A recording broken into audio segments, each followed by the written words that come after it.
It's never easy to pioneer. With it comes risk and doubt and debate. But what if there's a chance at great success? A chance of transformation? We've been having this discussion for a few years. I don't think there is a downtown Palmetto Bay. That's the problem. When somebody says, meet me in Coconut Grove, you visualize something. Saying, meet me in South Miami, you think Red and Sunset. When they say, meet me in Palmetto Bay, you don't know where to go. I can't describe what doesn't exist. Okay, so I don't really think we have a downtown. I guess the possibility for a downtown exists, but there is nothing there now. It's an area, I'd say, from a planning perspective with a lot of potential. It's underdeveloped. It's ripe for redevelopment and economic development. This village has done a really good job of ensuring that we are the village of parks and we have great amenities for our residents. Ensure that our streets and our landscaping and our residential communities look great. And now we're starting to embark on our third leg of the tripod, which is to ensure that we have a vibrant downtown area. We have a beautiful park system, we have a beautiful village throughout our community, but the commercial sector has been lagging behind and we're going to catch up. The area envisioned to be the Village of Palmetto Bay's new downtown is known as the Franjo Triangle and Island, or FTNI District. Its southern boundary is 184th Street and goes north to 168th Street, from Franjo Road to the east to the southbound lanes of US 1 to the west. It's really centrally located, so it's got access from everywhere. It can be a regional activity center. And this downtown's got to play multiple roles. It's on a road that is, again, a regional transportation corridor, not only from a roadway perspective, but it's from a transit perspective.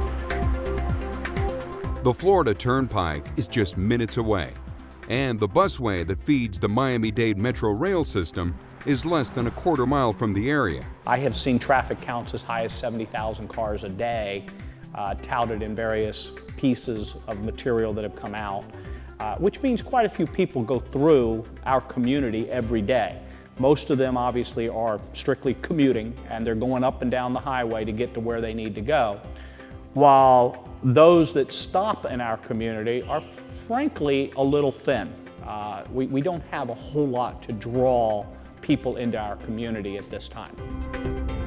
So while the potential is clearly there, the challenge is creating a livable, walkable downtown that not only enhances quality of life, but serves as an economic engine for the village. The downtown requires a mix of certain elements. One of the elements that it needs is certainly restaurants and places that you can go to and go shopping, but it also needs to have a hub for you to be able to have jobs. In addition to all that, you also need to have the residents and a residential component. And the Downtown Redevelopment Task Force is up for the challenge.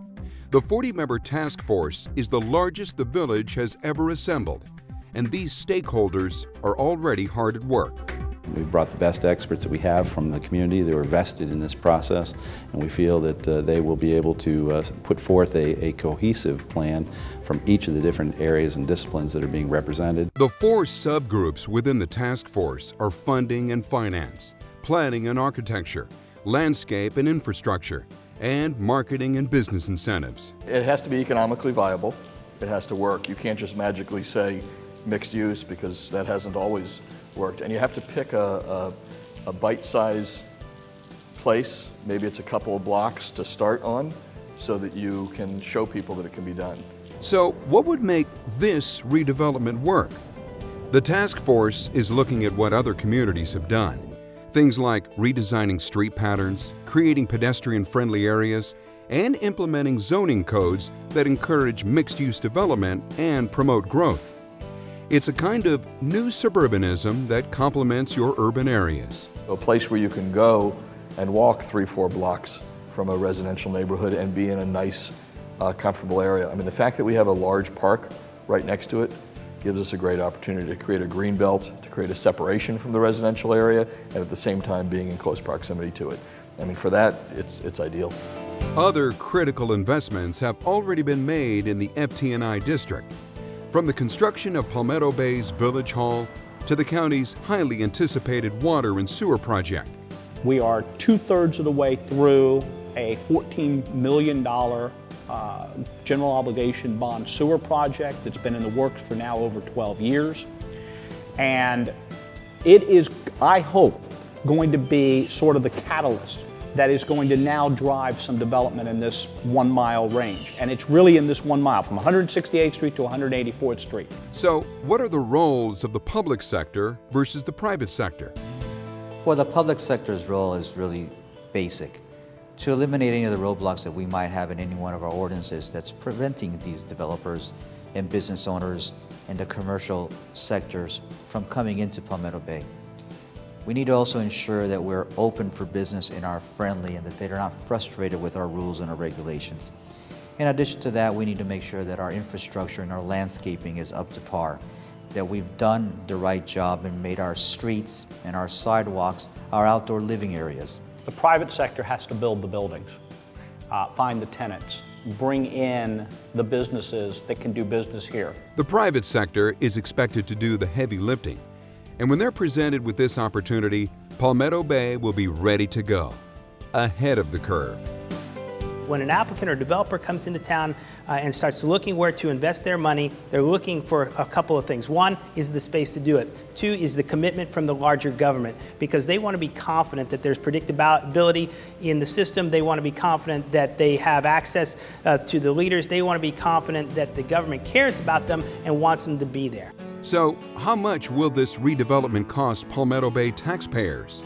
If you look at it in the overall picture, and I'm talking about it's very hard for people to take a 50-year view, it's not going to cost them, it's going to benefit them.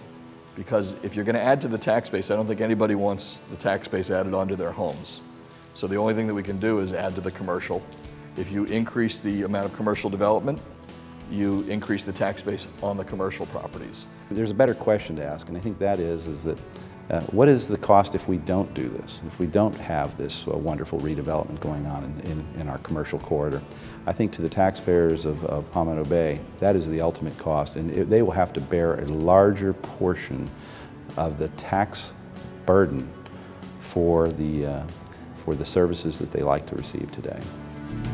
While the exact figure is still uncertain, seed money will be necessary to jumpstart infrastructure improvements, which will help entice investors. For now, the key is staying connected to the Downtown Redevelopment Task Force.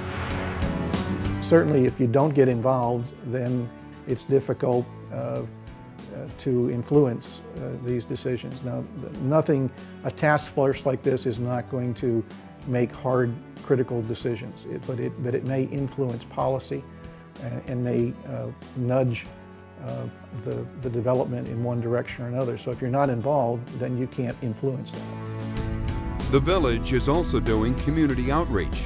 We'll go to any homeowners association, we'll go to any homeowners group that's willing to listen, willing to have an exchange with us, and we will be able to sit down in somebody's living room and talk to them about what they envision their downtown to be and where we're at this moment. I think the main benefit of encouraging more commercial development is, again, broadening our tax base, at the same time giving us a more viable town where we can live and work and play in the same neighborhoods. It would be nice. It's just hard to see it so far down the line, and it's not something that's going to happen tomorrow. But I guess we need to get started on doing something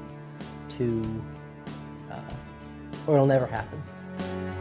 Vision, leadership, and effort are the three primary factors that make a thing like this successful. You have to have a plan. You have to have a vision.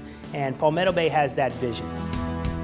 And while it's never easy to pioneer, the outcome of this transformation would be an asset to the entire region, a community hub, a destination.